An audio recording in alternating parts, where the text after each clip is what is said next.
میں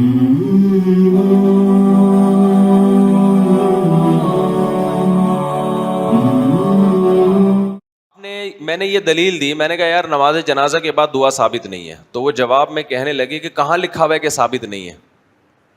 میں نے کہا یہ کہیں نہیں لکھا ہوا کہ ثابت ہے, یہ لکھا ہوا ہونا ضروری نہیں ہے کہ ثابت نہیں ہے. ایسے تو بہت ساری چیزیں ہیں جو آپ نکال کے لے آؤ گے, پھر بہت ساری چیزیں ہیں نا آپ نکال کے لے آؤ گے کہ یار منع بھی تو نہیں ہے. مثال کے طور پر اذان سے پہلے صلاۃ والسلام پڑھا جاتا ہے, ہم کہتے ہیں یہ کہاں ثابت ہے حدیث میں, تو جواب یہ ملتا ہے کہ منع کہاں ہے, منع کہاں ہے. تو میرے بھائی پھر لا الہ الا اللہ جب اذان ختم ہوتی ہے تو آگے محمد رسول اللہ بھی لگا دیں آپ اس میں آگے. ہم جب کہیں گے یہ تو آپ نے اذان میں محمد رسول اللہ کا اضافہ کر دیا صلی اللہ علیہ وسلم, تو آپ کہہ سکتے ہیں اذان میں منع کہاں ہے کہ لا الہ الا اللہ کے بعد محمد رسول اللہ نہ بولو, منع کہاں ہے. پھر اگر کسی نے اللہ اکبر شروع میں 4 دفعہ پڑھا جاتا ہے, 6 دفعہ پڑھنا شروع کر دیا, آپ کہیں یار یہ اذان تو اللہ اکبر 4 دفعہ تھا شروع میں, آپ نے 6 دفعہ کہاں سے کر دیا, تو کہاں 6 دفعہ منع کہاں ہے. تو ہم یہ کہیں گے یہ 6 دفعہ لکھا ہوا کہاں ہے, یہ دکھاؤ. یہ تھوڑی ہوگا کہ منع کہاں ہے.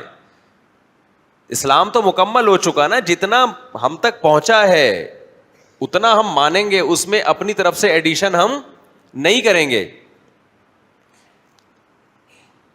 تو اب اگر کوئی شخص کوئی ریسرچ, ہاں مجھ سے وہ کہنے لگے لکھا ہوا کہاں ہے.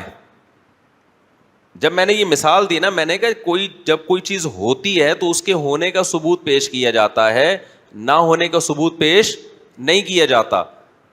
لیکن وہ مصر رہے کہ نہیں جی کسی کتاب میں دکھائیں کہ جنازے کے بعد دعا ثابت نہیں ہے. لکھا ہوا ہے یا نہیں ہے, بار بار میں نے کہا ہاں لکھا ہوا ہے.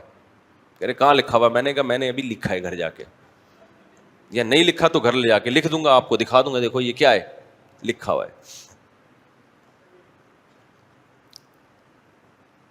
ہر چیز میں بغیر تحقیق, اور جو تحقیق کے اہل نہیں ہیں وہ اپنے آپ کو محقق کہتے ہیں, جو تحقیق کے اہل نہیں ہیں. پروپیگنڈا اتنا ہے, یہ جو آج کل کے 2 نمبر مذہبی اسکالرز آ رہے ہیں نا, یہ خوب سمجھ لیں, جب دلائل سے کسی کی بات کا جواب دیا جائے نا, ان میں اگر تحقیق کا مادہ ہوتا یہ خود درست ہوتے, تو ایک کام تو یہ کرتے کہ جب بھی کسی بات کا جواب دلیل سے دیا جاتا ہے, ان کی کسی بات کا جواب, تو اس پوری دلیل کو نقل کرتے کہ بھائی زبردست جواب آیا بھائی, پھر اس پہ اعتراض کرتے کہ اس جواب میں یہ کمزوری ہے. لیکن میں نے جتنے مذہبی اسکالر یوٹیوب پہ 2 نمبر دیکھے ہیں, ان میں ایک بھی حق پرست نہیں ہے.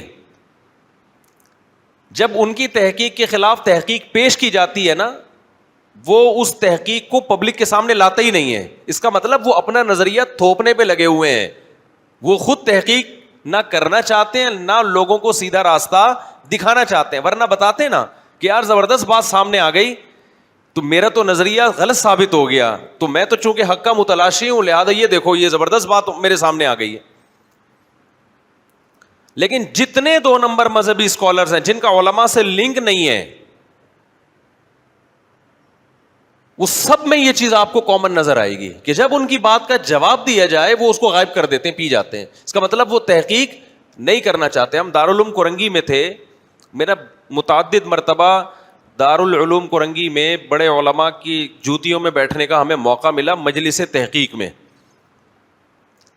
میں نے وہاں ایک چیز نوٹ کی, جتنے بڑے سینئر علماء تھے ان کا جب کوئی موقف ہوتا, ان کی ایک رائے تھی کہ یہ جائز ہے یا ناجائز ہے, جو بھی رائے تھی, تو جب کوئی سامنے ان کی رائے کے مخالف بات کرتا تو کان لگا کے بڑے غور سے سنتے اس کو, ایسے سنتے جیسے بالکل ایسے بن جاتے جیسے ہمیں کچھ نہیں آتا.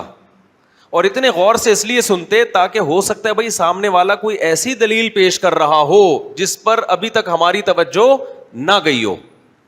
ہم ان کے انداز سے بڑے متاثر ہوتے کہ اتنے بڑے لوگ ہیں اور کوئی چھوٹا بھی بات کر رہا ہے نا تو ایسے کان لگا کے سن رہے ہیں, اور کہتے بھائی ہم تو بیٹھے اس لیے تاکہ ہمیں سیکھنے کا موقع ملے. جب آپ کا یہ اسٹائل ہوتا ہے نا تو یہ علامت ہوتی ہے کہ آپ اپنی رائے تھوپنا نہیں چاہتے, بلکہ واقعی آپ حق کے متلاشی ہیں.